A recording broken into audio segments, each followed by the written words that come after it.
अस्सलाम वालेकुम जी, new digital के साथ मैं हूँ रूबा अरूज। नाज़रीन, वीडियो में बात करेंगे भारत सरकार के इंसानी हकूक़ के ख़िलाफ़ जो की जाने वाली कार्रवाइयाँ हैं उस पर। आज यूरोपियन यूनियन ने बाकायदा तौर पर भारत की जो मणिपुर रियासत है वहाँ पे होने वाले फसादात का नोटिस लेते हुए करारदाद मंजूर कर ली है, जिस पर भारत बहुत ज़्यादा शोर मचा रहा है कि यूरोपियन यूनियन आखिर उनके अंदरूनी मामलात में क्यों मदाखलत कर रही है। तो आपको बताते हैं कि आखिर भारत की रियासत मणिपुर में हो क्या रहा है, क्यों इतना शोर मच रहा है। अमेरिका ने पहले और अब यूरोपियन यूनियन ने करारदाद मंजूर कर ली है कि भारत में फसादात हो रहे हैं। मणिपुर के इलाके में जो मुख्तलिफ मज़ाहिब से ताल्लुक़ रखने वाली जो रियासतें हैं, जो कौमें हैं, उनके ख़िलाफ़ उनकी आपस में लड़ाई और उसके साथ साथ रियासती लेवल पर उन पर जो मज़ालिम हो रहे हैं इस पर बातचीत की गई है। करारदाद में डिमांड किया गया है कि जो भारत की हुकूमत है वो इस तरह के मजहबी तफरकात फैलाने वाले, फसादात फैलाने वाले बयानात से गुरेज करे। भारत में ओवरऑल ये एक तासुर मिल रहा है कि यहाँ पे जितनी भी माइनॉरिटीज़ हैं वो महफूज नहीं हैं। इस सब के बावजूद जब यूरोपियन यूनियन ने करारदाद मंजूर कर ली तो भारत ने भरपूर ढिठाई का मुजाहरा करते हुए उनके अपने ही वज़ीर ख़ारजा ने यह बयान दिया है कि यूरोपियन यूनियन उनके अंदरूनी मामलात में दखलंदाजी ना करे। मणिपुर में जो भी हो रहा है उनका अपना मामला है, अदालत और इंतज़ामिया इसको देख रही है। तो नाज़रीन, एक मरतबा फिर से इंसानी हकूक़ की खिलाफ वर्जी करने वाले सबसे बड़ी जमहूरियत का दावेदार मुल्क भारत ने साबित किया है कि वहाँ पर अक़लियतें बल्कि इंसान ही महफूज नहीं हैं। तो देख लेते हैं कि आखिर 2 माह से मणिपुर में ये फसादात हो क्यों रहे हैं। मज़हब की बेस पे और उसके साथ साथ कौमियत की बेस पे 2 कौमें आपस में क्यों लड़ रही हैं और जानने की कोशिश करते हैं कि अब तक कितना नुकसान हो चुका है। तो नाज़रीन, भारत की शुमाल मशरक़ी रियासत मणिपुर में होने वाले फसादात के नतीजे में अब तक 100 से ज़ायद लोग जो है वो अपनी जान से हाथ धो बैठे हैं। 60,000 से ज़ायद लोग जो है वो अपने घर छोड़कर जा चुके हैं। उसके साथ ही साथ जितनी भी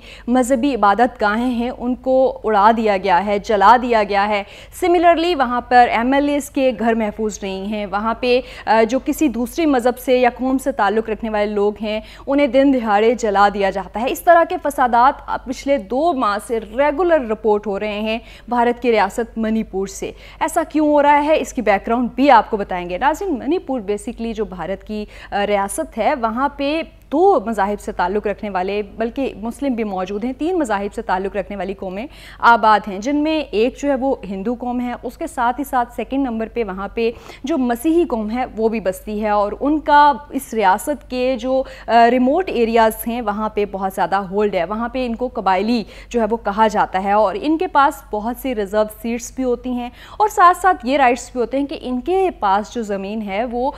वस्त में, वादी के दरमियान में बसने वाले जो हिंदू मेजॉरिटी है वो ख़रीद नहीं सकते। अगर परसेंटेज ऑफ आबादी की बात की जाए तो वहाँ पे जो हिंदू कम्युनिटी है उसकी परसेंटेज तकरीबन 60% बनती है और दूसरे जो कबायली हैं जो कि मसीही मज़हब से और उनमें कुछ मुस्लिम्स भी हैं, दूसरे मज़ाहिब से ताल्लुक़ रखने वाले लोग भी हैं, उनकी आबादी 40% बनती हैं। अब वहाँ पे जो मेजॉरिटी आबादी है उसको ये ख़तरा लाहक है कि पिछले कुछ सालों में जो एक माइनॉरिटी थी उसकी तादाद इतनी तेज़ी से बढ़ रही है जो वहाँ के कबायली हैं कि उन्हें डर है कि जल्द ही जो मणिपुर रियासत है वहाँ के जो मुकामी लोग हैं, जो जियोग्राफी को जानते हैं, वो कम हो जाएंगे और बाहर से आने वाले जो कबायली हैं वो वहाँ पे ज़्यादा तादाद में हो जाएंगे।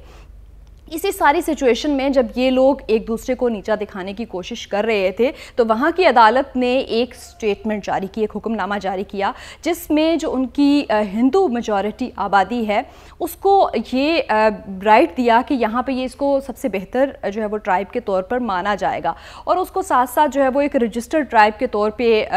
रजिस्टर कराने के हवाले से भी फैसले सामने आए। उसके बाद से वहाँ के जो कबायली, जो मसीही मज़हब से ताल्लुक़ रखने वाली कौम है उसने एहतजाज शुरू किया। एहतजाज का ये सिलसिला शुरू हुआ और ये बढ़ता जो है वो राइट्स की शक्ल इख्तियार कर गया और अब 2 माह से वहाँ से मुसलसल जो है वो फसादात ही रिपोर्ट हो रहे हैं। इस सारी सूरत हाल का नोटिस लेते हुए यूरोपियन यूनियन ने करारदाद मंजूर की है भारतीय जनता पार्टी जो कि हुकूमती पार्टी है भारत की, उसके खिलाफ और कहा है कि वो मजहबी तफरका फैलाने वाले जो बयानात हैं वो देने से गुरेज करे और इस तरह की पॉलिसी से एतराज़ करे जो कि मुल्क में माइनॉरिटीज़ के हकूक़ का तहफ़्फ़ुज़ जो है वो नहीं मुमकिन बना पाते। जिन 2 ग्रुप्स की हम बात कर रहे हैं इनमें एक ग्रुप है मेथी ग्रुप जो कि हिंदू مذہب کو مانتا ہے اور دوسرا جو ہے وہ کوکی گروپ ہے جو کہ مسیحی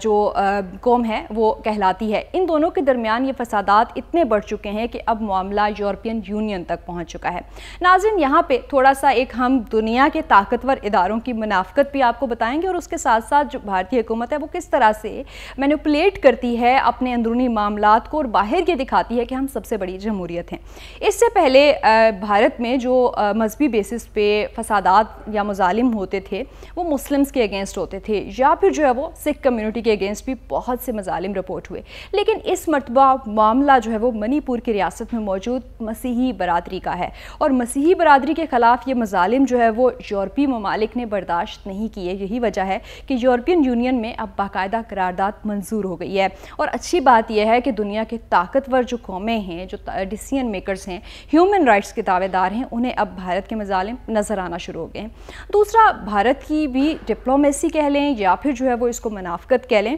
بہت کھل کر سامنے آئی ہے کہ ایک طرف اندرونی معاملات میں آپ اتنے مظالم کرتے ہیں کہ دو گروپس کے فسادات ہیں بجائے اس کے کہ آپ درمیان میں